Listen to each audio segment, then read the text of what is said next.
Hello welcome back to my channel. ഞാൻ ഇന്ന് കടച്ചക്ക വച്ചിട്ട് റെഡിയാക്കാൻ പറ്റിയ നല്ലൊരു അടിപൊളി തീയലിൻ്റെ റെസിപ്പിയാണ് ചെയ്യണത്. അപ്പോൾ നമുക്ക് വീഡിയോയിലേക്ക് പോകാം. ഇത് റെഡിയാക്കാനായിട്ട് ഞാനിവിടെ കട്ട് ചെയ്ത് വെച്ചിട്ടുള്ള 2 കപ്പ് കടച്ചക്കയാണ് എടുത്തിട്ടുള്ളത്. ഈ ഒരു വലിപ്പത്തിലാണ് കട്ട് ചെയ്തെടുത്തിട്ടുള്ളത്. ഇനി അതിലേക്കൊരു 1/4 ടീസ്പൂൺ മഞ്ഞൾപ്പൊടിയും ആവശ്യത്തിനുള്ള ഉപ്പും കൂടി ചേർത്ത് കൊടുക്കാം. ഇനി അതിലേക്കൊരു 2 പച്ചമുളക് കട്ട് ചെയ്ത് ചേർത്ത് കൊടുക്കുന്നുണ്ട്. ഇനി ഇത് വേവിച്ചെടുക്കാൻ ആവശ്യത്തിനുള്ള വെള്ളം കൂടി ചേർത്ത് കൊടുക്കാം. എന്നിട്ടിത് നല്ലപോലെ ഒന്ന് മിക്സ് ചെയ്തെടുക്കുന്നുണ്ട്. ഇനി ഈ കടച്ചക്ക ഒന്ന് വേവിച്ചെടുക്കണം. ഇത് അധികം ഉടഞ്ഞു പോകാത്ത രീതിയിൽ ഒന്ന് വേവിച്ചെടുക്കാം. ഇപ്പോൾ കടച്ചക്കയ്ക്ക് പാകത്തിന് വെന്ത് വന്നിട്ടുണ്ട്. ഈ ഒരു പാകത്തിന് വേണം വേവിച്ചെടുക്കാനായിട്ട്. ഒരുപാട് വെന്തുടഞ്ഞു പോകരുത്.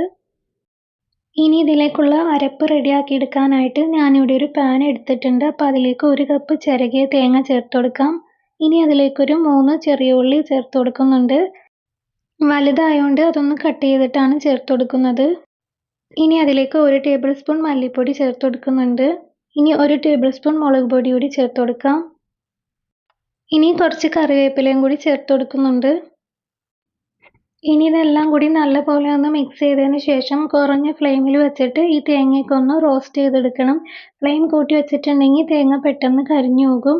ഇതിൻ്റെ കളറ് മാറുന്ന വരെ ഇതൊന്ന് റോസ്റ്റ് ചെയ്തെടുക്കാം. ഇപ്പോൾ തേങ്ങയുടെ കളറൊക്കെ ഒന്ന് ചേഞ്ചായി തേങ്ങ ഒന്ന് റോസ്റ്റ് ചെയ്തെടുത്തിട്ടുണ്ട്.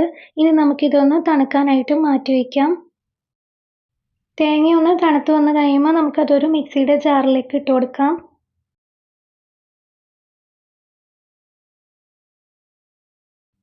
ഇനി ഇതിലേക്ക് കുറച്ച് വെള്ളം ചേർത്തിട്ട് ഇതൊന്ന് അരച്ചെടുക്കണം. ഒരുപാട് വെള്ളം ഒഴിച്ചിട്ട് അരച്ചെടുക്കരുത്. തേങ്ങ നന്നായിട്ട് അരഞ്ഞ് കിട്ടുന്നതിന് കുറച്ച് വെള്ളം മാത്രം ഒഴിച്ച് അരച്ചെടുക്കാം. ഇപ്പോൾ തേങ്ങയൊക്കെ നല്ലപോലെ അരച്ചെടുത്തിട്ടുണ്ട്. ഇനി നമുക്കിതെങ്ങനെയാണ് റെഡിയാക്കി എടുക്കാമെന്ന് നോക്കാം. ഇനി നമ്മൾ നേരത്തെ വേവിച്ച് വെച്ചിട്ടുള്ള ആ ഒരു കടച്ചക്കയിലേക്ക് ഒരു നാരങ്ങ വലിപ്പത്തിലുള്ള വാളൻപുളി പിഴിഞ്ഞെടുത്തിട്ടുള്ള ആ ഒരു വെള്ളം ചേർത്ത് കൊടുക്കാം. ഇനി നമ്മൾ നേരത്തെ അരച്ചെടുത്തിട്ടുള്ള ആ ഒരു തേങ്ങയുടെ അരപ്പിലേക്ക് കുറച്ച് വെള്ളം കൂടി ചേർത്തിട്ട് അതും കൂടി ചേർത്ത് കൊടുക്കുന്നുണ്ട്. വെള്ളം കുറവാണെന്നുണ്ടെങ്കിൽ ഇതിലേക്ക് കുറച്ച് വെള്ളം കൂടി ചേർത്ത് കൊടുക്കാവുന്നതാണ്. എന്നിട്ടിത് നല്ലപോലെ ഒന്ന് മിക്സ് ചെയ്തെടുക്കുന്നുണ്ട്. ഇനി ഈ കറി നല്ലപോലെ ഒന്ന് തിളച്ച് ഇതിൻ്റെ ഗ്രേവി ഒന്ന് ചെറുതായിട്ട് കുറുകി വന്ന വരെ ഇതൊന്ന് തിളപ്പിച്ചെടുക്കാം. ഇപ്പോൾ കറി നല്ലപോലെ ഒന്ന് തിളച്ച് വന്നിട്ടുണ്ട്. ഈ ടൈമിൽ ഇതിൻ്റെ ഉപ്പ് നോക്കിയിട്ട് ഉപ്പ് ആവശ്യമുണ്ടെന്നുണ്ടെങ്കിൽ ഉപ്പും കൂടി ചേർത്ത് കൊടുക്കാവുന്നതാണ്.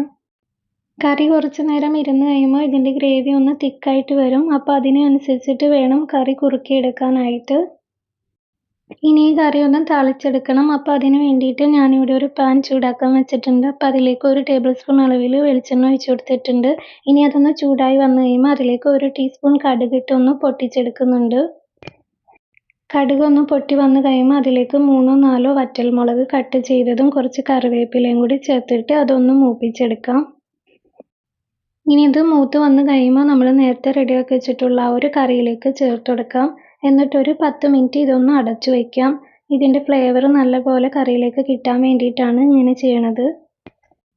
ഇപ്പോൾ ഒരു 10 മിനിറ്റ് കഴിഞ്ഞിട്ടുണ്ട്. ഇനി നമുക്കൊന്ന് തുറന്ന് നോക്കാം. ഇപ്പോൾ നമ്മുടെ കറിയൊക്കെ നല്ല സെറ്റായിട്ട് വന്നിട്ടുണ്ട്. ഇത് നമുക്ക് ചോറിൻ്റെ കൂടെ നല്ലൊരു റെസിപ്പിയാണ്. അപ്പോൾ കടച്ചക്ക ഈ രീതിയിൽ ഇതുവരെ ചെയ്ത് നോക്കാത്തവരാണെന്നുണ്ടെങ്കിൽ ഒന്ന് ചെയ്ത് നോക്കണേ. അപ്പോൾ എൻ്റെ വീഡിയോ ഇഷ്ടമാണെങ്കിൽ ലൈക്ക് ചെയ്യാനും പുതിയ വ്യൂവേഴ്സ് ആണെങ്കിൽ സബ്സ്ക്രൈബ് ചെയ്യാനും മറക്കരുതേ.